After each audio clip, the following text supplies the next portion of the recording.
अब ऐसी खबर दिखाता हूं आपको जिस खबर से आप प्रेरणा भी लेंगे और इस खबर को देखकर यह भी कहेंगे कि आखिर इतना दर्द कैसे किसी के जीवन में हो सकता है कि वो ये कहने लगे, जिंदगी से परेशान हूं, अब मैं मरना चाहती हूं। सोचिए, यह खबर झकझोर देने वाली है। ऐसा नहीं है कि केवल थक हार कर यह फैसला कर लिया। बहुत प्रतिभाशाली महिला है।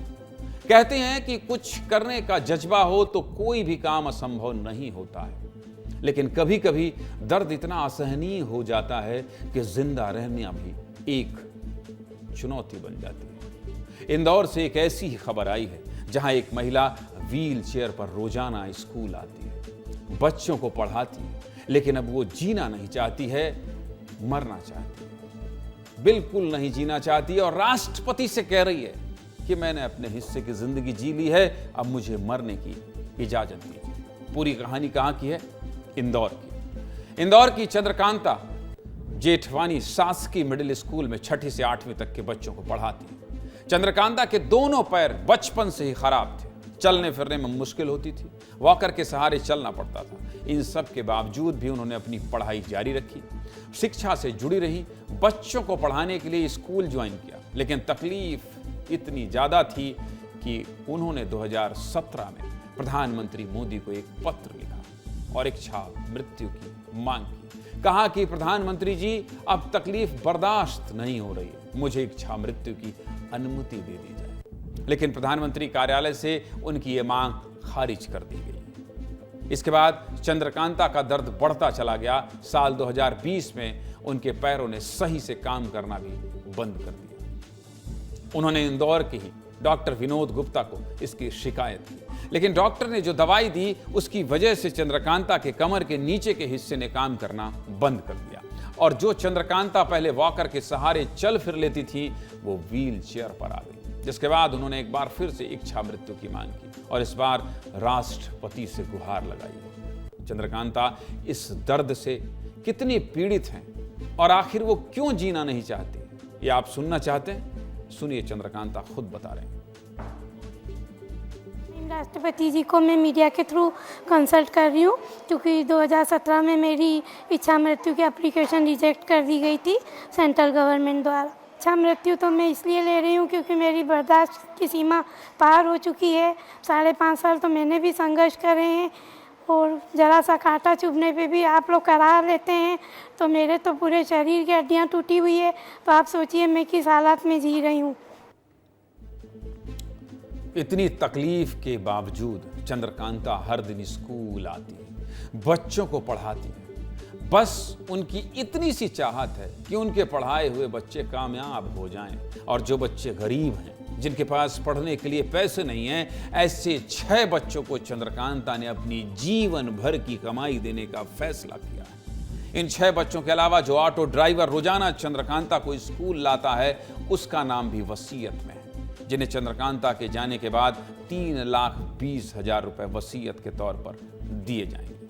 चंद्रकांता को स्कूल आने के लिए कितनी तकलीफ होती होगी, आप तस्वीरों से समझ सकते हैं। पहले 2 लोग चंद्रकांता को व्हील चेयर के साथ ऑटो में बैठाते हैं, फिर इस व्हील चेयर को ऑटो में बांधते हैं और उसके बाद जब वो स्कूल पहुंचती हैं तो फिर से 2 लोग मिलकर उनको नीचे उतारते हैं। चंद्रकांता के जीवन में तकलीफ सिर्फ यहीं तक सीमित नहीं है। साल 2007 में उनके पिता इस दुनिया को छोड़कर चले गए थे। 2011 में बहन का भी निधन हो गया। 2012 में मां की भी मौत हो गई और फिर हार्ट अटैक से दोनों भाई की कम उम्र में इस दुनिया से चले गए। भाई भी चले गए। चंद्रकांता के तकलीफों से भरे सफर पर हमारी इस रिपोर्ट को देखिए, शायद आप भी उनके इस दर्द को महसूस कर पाए।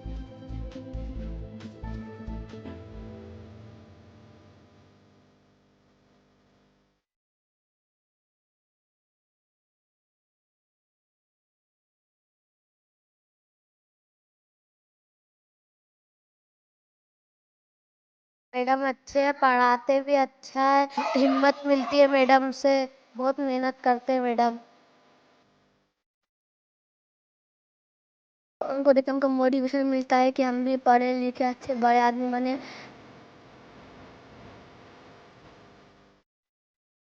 मजबूर इतने हैं कि कुछ पूछो मत। आधे घंटे अगर कहीं बैठ जाते हैं तो खड़ा होना पड़ता है। वो 7 घंटे ड्यूटी करते हैं, उनके पाँव भी फ्रैक्चर हैं, यहाँ से हाथ भी फ्रैक्चर है उनका, और उम्र के हिसाब से उनकी कमजोरी भी बहुत बढ़ती जा रही है। वो विद्यालय प्रतिदिन आती है, उनको बच्चों के साथ में अच्छा लगता है और वो बच्चों को बहुत अच्छे से पढ़ाती है। अपने काम के प्रति बिल्कुल डेडिकेटेड है। ये लोगों के लिए एक मोटिवेशन की स्थिति बनती है और उनको देख के लोगों को शिक्षा लेना जरूर चाहिए।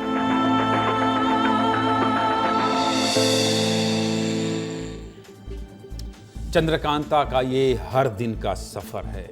रोज इतनी ही तकलीफ, इतनी ही दर्द। चंद्रकांता के जज्बे को देखते हुए उन्हें कई बार सम्मानित भी किया गया है।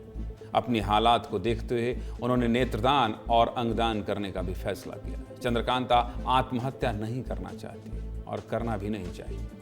अब उनकी इच्छा मृत्यु के पत्र पर राष्ट्रपति कार्यालय ने भी संज्ञान ले लिया है। सामाजिक न्याय विभाग के अधिकारी उनसे मिलने पहुंचे थे और उनकी हर एक समस्या के बारे में पूछा, जिसके बाद राष्ट्रपति कार्यालय की तरफ से उनकी समस्याओं के समाधान के लिए प्रयास भी शुरू कर दिए गए हैं। चंद्रकांता ने राष्ट्रपति को पत्र लिखकर इच्छा मृत्यु की मांग की, लेकिन भारत के संविधान के अनुसार राष्ट्रपति भी उन्हें इस बात की अनुमति नहीं दे सकती। सुप्रीम कोर्ट ने जो गाइडलाइंस तय की है उसके अनुसार मेडिकल बोर्ड की इच्छा मृत्यु की अनुमति दे सकता है। मेडिकल बोर्ड ही इच्छा मृत्यु की अनुमति दे सकता है। आत्महत्या इच्छा मृत्यु में क्या अंतर होता है, इन दोनों का मतलब क्या होता है और इच्छा मृत्यु को लेकर भारत का संविधान क्या कहता है, यह भी आपको समझा देता हूं, देख लीजिए। इच्छा मृत्यु का मतलब होता है जब व्यक्ति किसी तकलीफ में हो और उसका दर्द असहनीय हो तो वो संविधान के तहत इच्छा मृत्यु की मांग कर सकता है। वहीं आत्महत्या वो लोग करते हैं जो मानसिक रूप से परेशान हैं या तनाव में।